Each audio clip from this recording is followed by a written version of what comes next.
Hello friends, welcome back to Cosmopolitan Cornbread. So you may recall that in the past, from time to time, there have been incidents where animals have shown up at the homestead. Whether it's the sneezy Mr. Milk Dud who lives outside here in Arkansas, or most dramatically, the time in Alabama when we were invaded by wild hogs. We even made the news.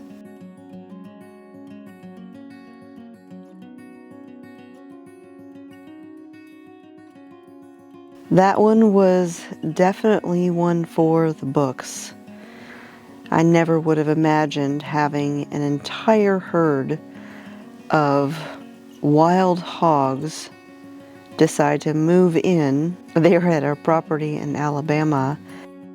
And even more shocking was the fact that we caught so many of them.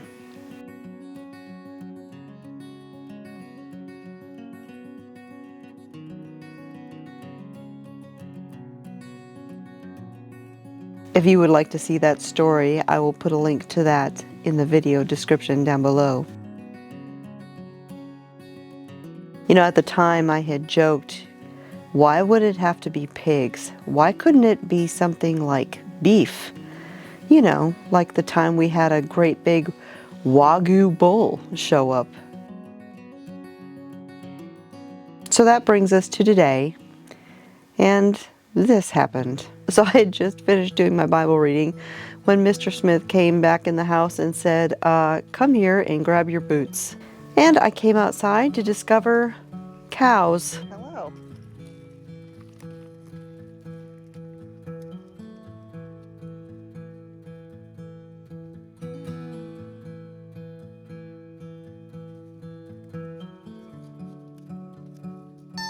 Now, we did know where these particular cows belonged.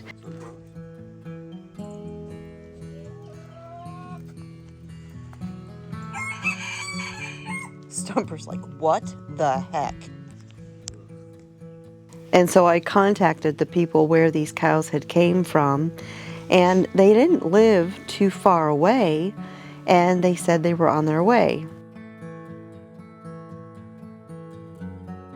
And so we waited and waited and waited, and to be quite honest, I was getting a little annoyed because they were close by and we were still waiting.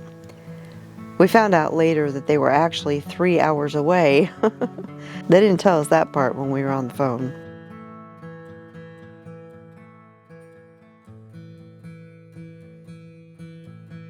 Finally, we went about our day, did our chores.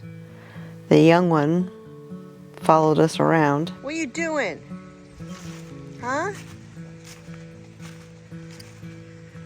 What's going on, Amos?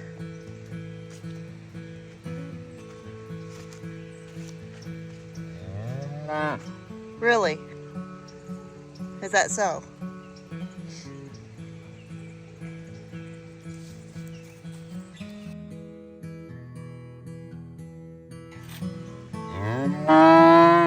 Yeah.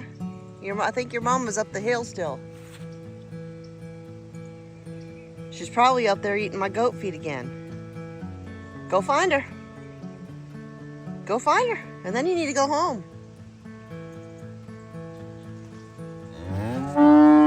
Yeah. Hi. Hi, baby. Do I smell good? Hmm?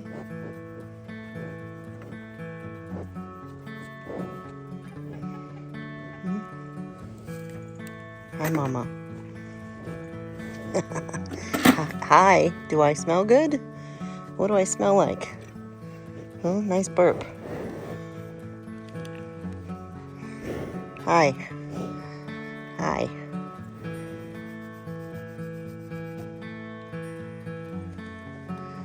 Hi, baby.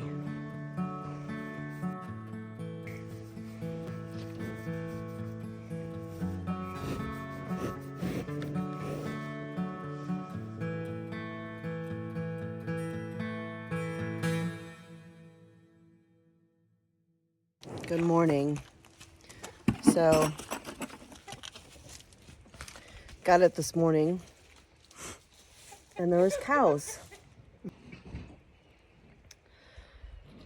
They had found our feed. We called the people that own them almost an hour ago.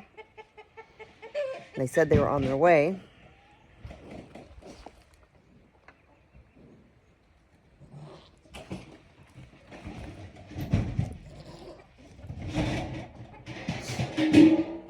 That's my feed cans getting opened again, and her helping herself once again.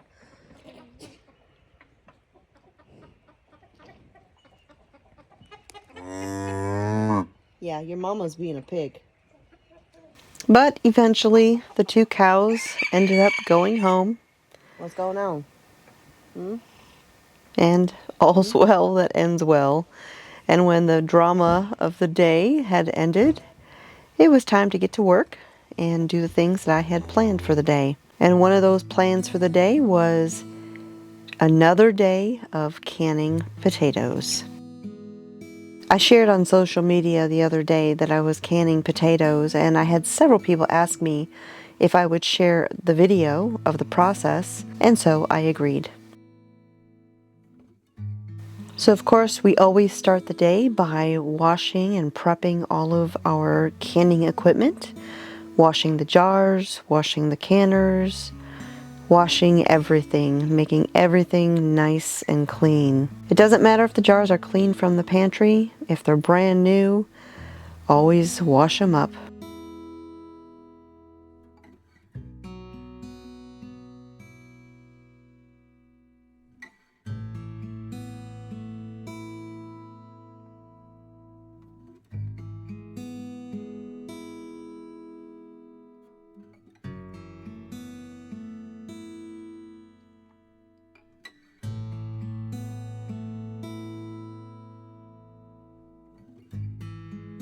I also wash all of the lids to get those ready for canning. Now those jars, even though they were brand new and came with lids, I think these jars are fine, but I've never been too impressed with the lids that come with them. And so I just put those aside, use them for storage, and use some better quality lids for the canning process.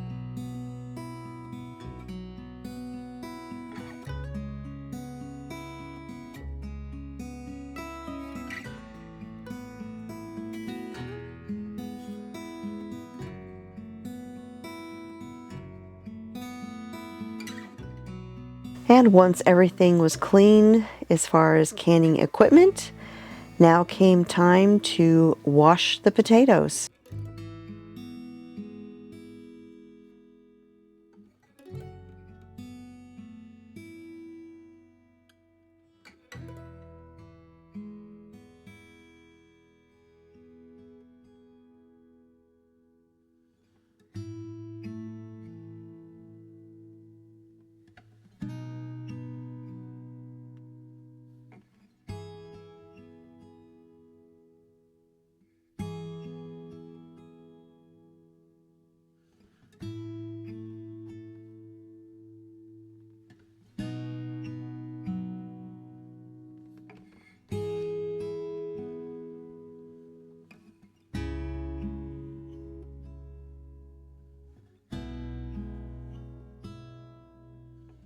Once the potatoes have been washed, then I go ahead and I start peeling them.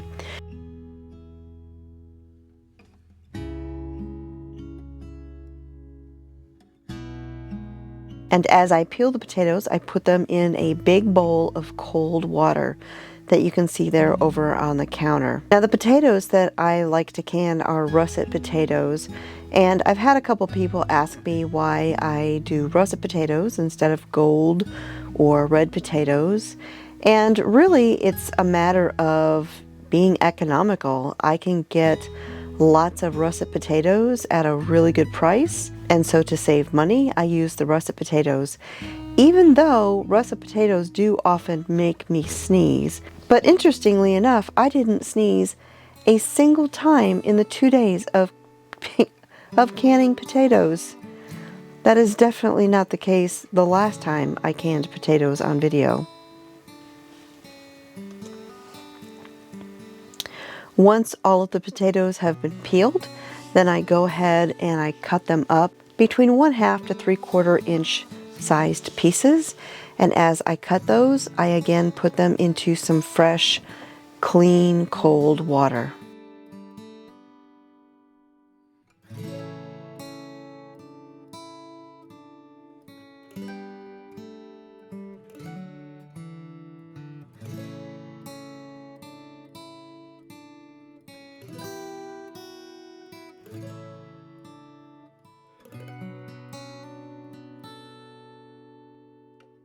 Now, technically, you are supposed to blanch potatoes to help remove some of the starch from them before canning, but I have found that it doesn't make that much of a difference. And so while I used to do that, I have since stopped doing that step, and I simply do the cold method. Now, yes, there may be some starchy sediment down in the bottoms of the jars, but I don't really feel it makes that big of a difference.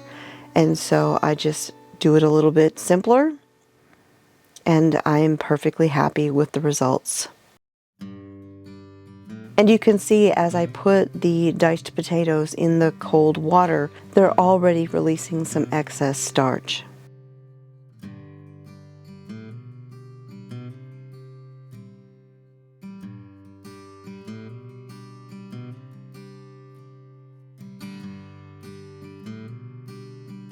So now I scoop some of the potatoes into my colander, where I will rinse the potatoes once again with some fresh cold water, just to remove a little more of the starch.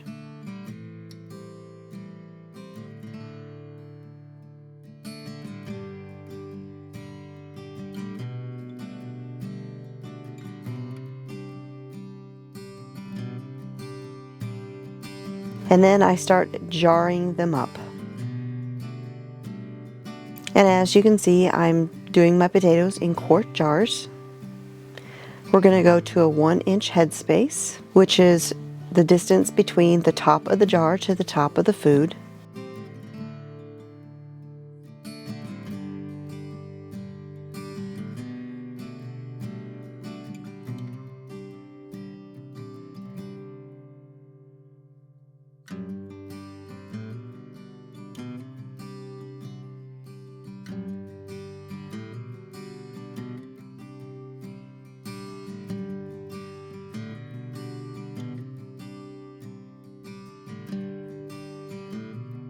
And once I have my jars pretty full, I'll shake down the jars. And this allows all of those potato pieces to just kind of work their way down in there, fill in any gaps, and then I have space to add a few more potatoes, because you want to get your potatoes packed down in there as tightly as you can. I saw a little piece of potato peel that got missed.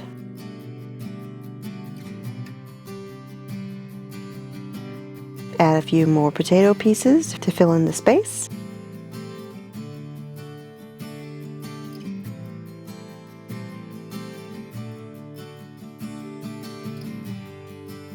And now I'm adding in some cold water. Again, I'm doing a cold process. So I start with cold potatoes, cold water, cold pressure canner.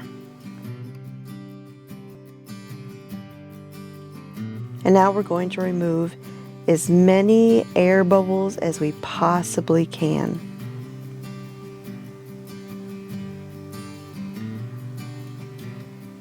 I use a chopstick or bubble wand to jiggle all of the potatoes, and then I'll actually kind of tilt and jiggle the jars just to get more air out of there. When you're doing foods that are chunky like this, they do tend to hang on to air bubbles, and so I try to be pretty diligent about getting the air bubbles out.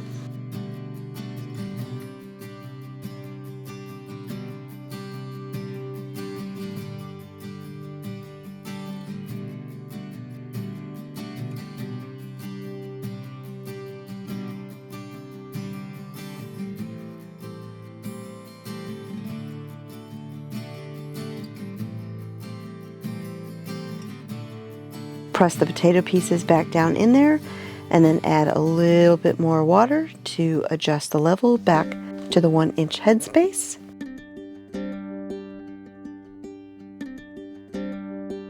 Then I wipe down my jars with a damp cloth dipped in white vinegar. Throw on some lids.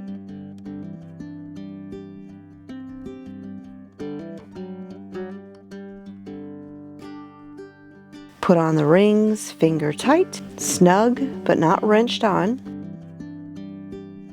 Into the canner, and repeat with the rest of the potatoes. In this particular round, I did 11 quarts.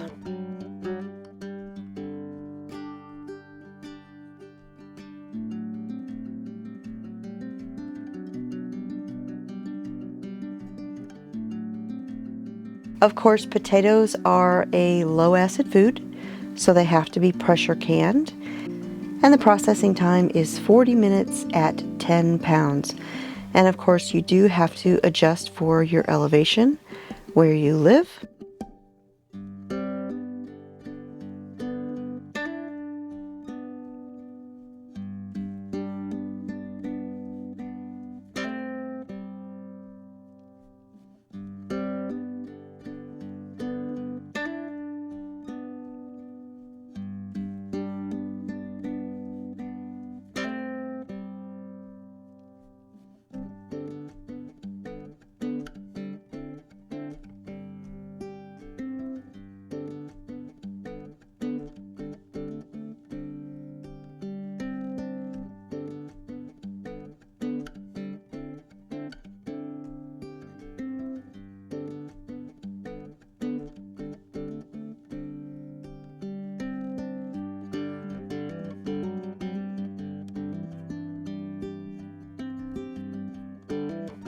The pressure is building.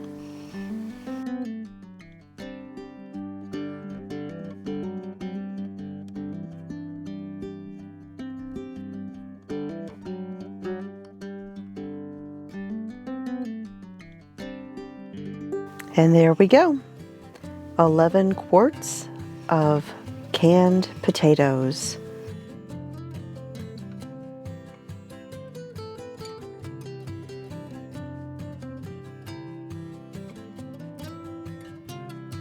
These are a great addition to soups, quick mashed potatoes, and practically instant potato salad. You can use these all sorts of ways.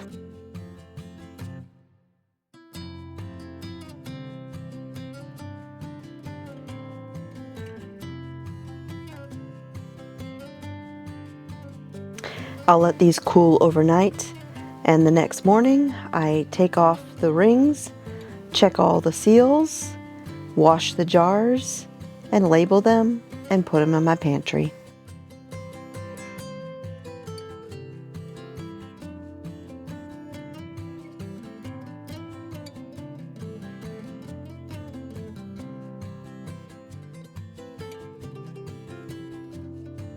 And that is it for today. Thanks for spending time with me here at the Mountain Homestead. I'll talk to y'all next time.